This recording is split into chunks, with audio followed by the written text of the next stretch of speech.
This is my dust separator. There are many like it, but this one is mine. It is my life. I must master it as I must master my life. Without me, my dust separator is useless. Without my dust separator, I am useless. Okay, so all joking aside, this isn't a tutorial on making a dust separator. This is more of a video to help remind me not to always want something I don't have, or to put off making a project because I'm missing a specific piece. And maybe it can help somebody else who's out there with the same problem as me. So after I made my last project, I had a lot of MDF dust around, and I'd been wanting to make a dust separator for a while and figured this would be the perfect time to make one. I kept putting it off because I didn't have PVC fittings, and I didn't want to cut up another bucket, etc., etc. I just kept making excuses.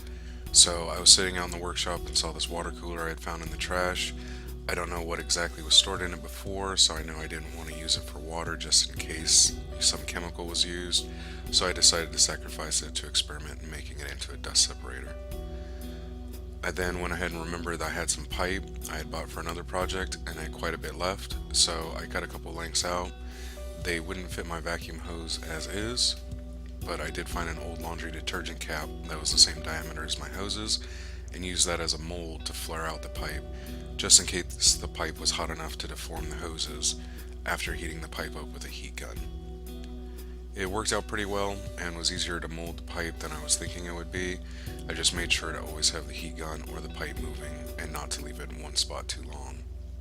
I did some trial and error with trying to bend the pipe. The best way it seemed was just by hand instead of trying to use any of the jigs that I tried making.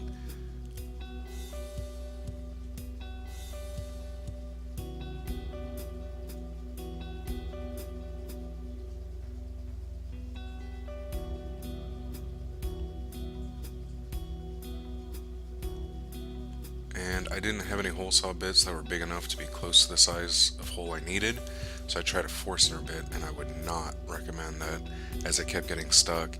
I figured it would, but I tried it anyways, so I decided to go ahead and play it safe and finish cutting everything by hand. I just drilled out holes around the perimeter, cut away most of the access with a hacksaw, and then just dremeled it to where it would fit.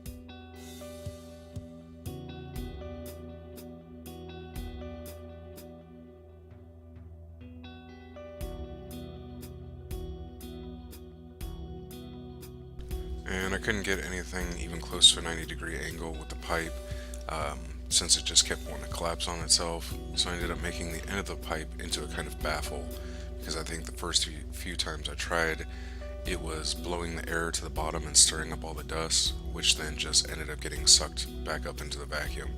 So I just kept molding it until it worked. Slowly but surely, with each improvement on the pipe, I kept picking up more and more sawdust.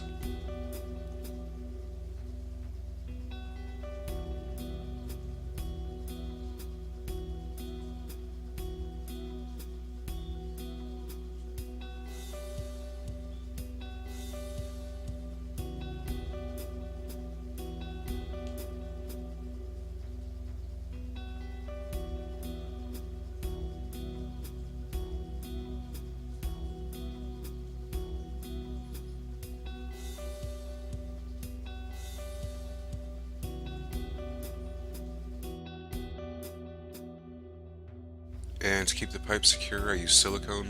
It might be an okay choice since it's flexible, but probably not the best choice. But it's what I had on hand. No trip to the store, so I was happy.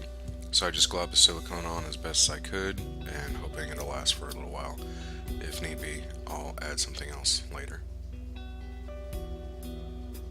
So there's my dust separator. It's ugly and cheap, but works.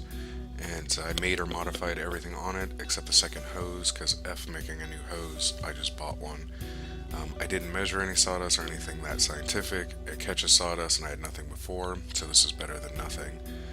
If you enjoy the video, please like it. If you want to see more, please consider subscribing and leave any questions or comments below. Thank you for watching, and remember, instead of putting off a project or spending all your hard-earned money, see if there's something you can modify or find in the trash to meet your needs. As long as it works, who cares if it's pretty?